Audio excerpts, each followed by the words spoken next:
1, 2, 3, say independent black voters and smile, okay? Okay, 1, 2, 3. Independent black voters and smile. Got it. Always a character in the black. But to be real quick, I got this and I'll give everybody a trifold. What is the Independent Black Voters Group? It's a bunch of you. I started a Facebook called Independent Black Voters. Everybody is welcome to be on this.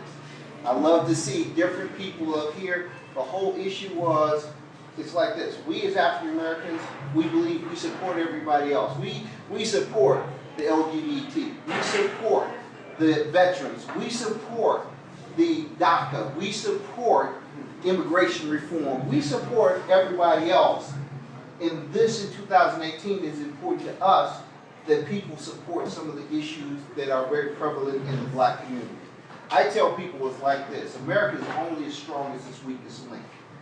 And everybody should be concerned about strengthening America.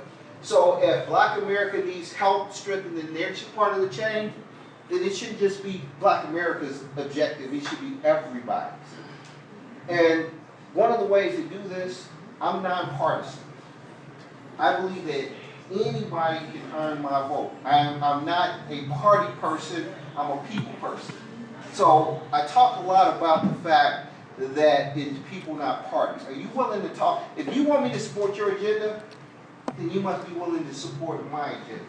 So I'm going to really quickly tell you what, this is an agenda that was put together, and hopefully the people in here will help us to solidify and really come out with an agenda and points that we can talk to the Republicans, the Democrats, the Libertarians, the Green Party, the Independents, everybody about our issue, and get the candidates talking about what we are all about. So I'm going to pass this out, but quickly it just says agenda. We must create an agenda that focuses on our issues. The BlackBook believes that you cannot have social justice without economic might and our political agenda. We push on the BlackBook for economic might, but we realize that you will never have really true power unless you also have social justice, which requires a political agenda. So what are we talking about here? And this is just an abridged one. It is access to capital for black-owned businesses. Right now, black-owned businesses are starving. We need the ability to focus on getting the capital for our businesses to grow and strengthen, which helps the community, which helps the United States, which brings down unemployment, which brings down incarceration. But we need access to capital for black-owned businesses. We need the support of the black-owned banks. The banks are down to what, 18 black-owned banks?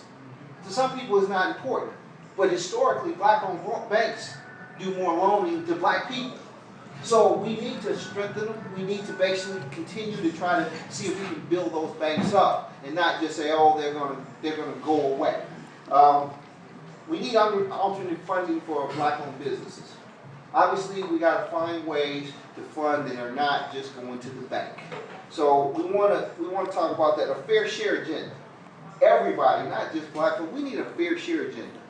Right now, if you think of it, even though our unemployment is at 4%, the truth of the matter is that's because we have a significant amount of working poor. You should not be working 40 hours a week and not be able to take care of your family.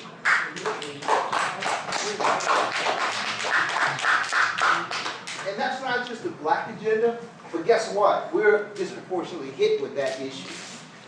So we have to look at ways to figure out how we can basically demand a fair share and not just have the folks with all the money in the stock market high-fiving while we're like trying to figure out how we're going to keep our houses or even get a house. Or pay our rent. Or pay our rent. Yeah. We need we need fair contracts, federal and local contracts. We're taxpayers. But let me tell you something.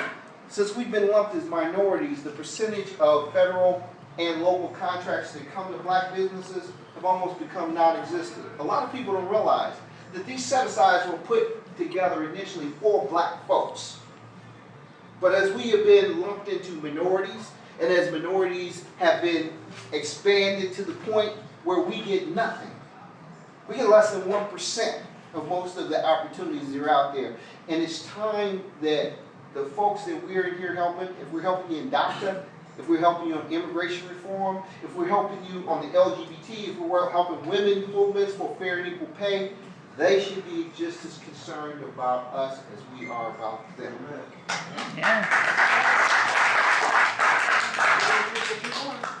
I believe that we need to increase the minimum wage, but it has to be done in a weighted position.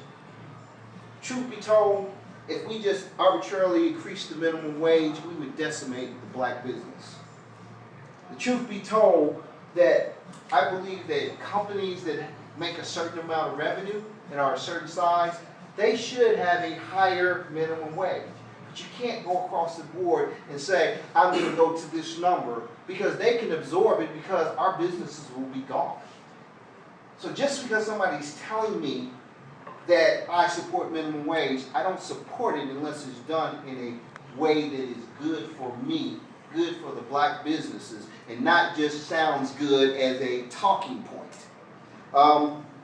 Poverty. We need a poverty plan. Back in the day, Martin Luther King was working and focusing on poverty. It's time to start back focusing on poverty. Disproportionately, it hits black folks, but the truth of the matter, the biggest problem in America is poverty. And the folks who have pit the people who have not against each other. So if we can put together a plan that includes us, and includes everybody else in poverty, we'll see a better America. Education. We're decimating the public schools. I grew up in Gary, Indiana. I graduated from Gary Roosevelt, a public school. I ended up getting an undergrad from Purdue University and an MBA from Purdue. So I'm a product of the public schools, and I believe we cannot continue to take money away from the public schools and give them to the private schools. I believe that the HBCUs, who people understand, were created because we were not allowed to be educated. And a lot of them are either being underfunded to go away or absorbed to go away.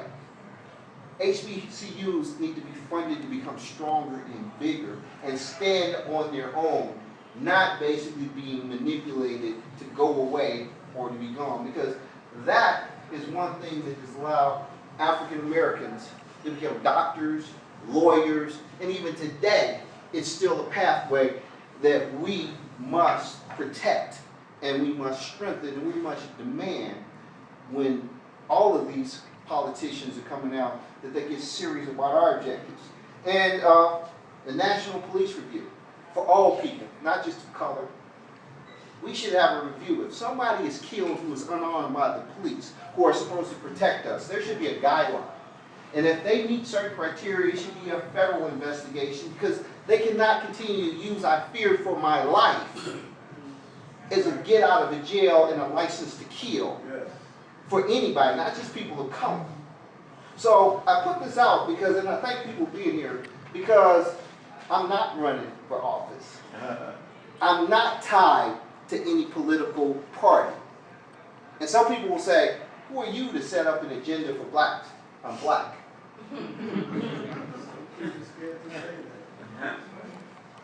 But the folks who don't look like me, I appreciate you all being here and being part of the Independent Black Voters Group, because we must create alliances. We need to have equal alliances where our issues are just as important as you all. And if you give us that, then we'll give you our alliances. Gone are the days where somebody can tell me to be a Democrat because I ain't got no other place to go.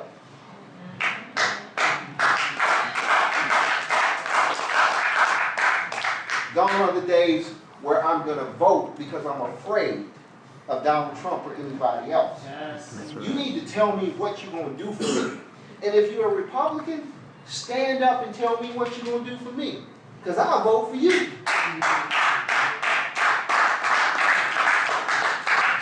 So again, this is a mixer.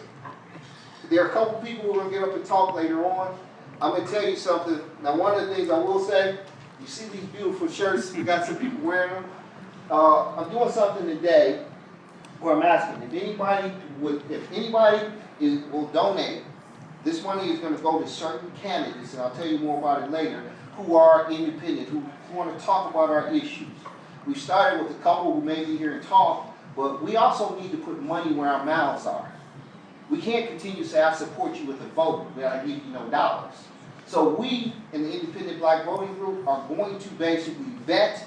We're going to put them on the internet. We're going to basically work to try to get the message out. If you're willing to talk about the stuff I'm talking about here, then I'm willing to listen to you.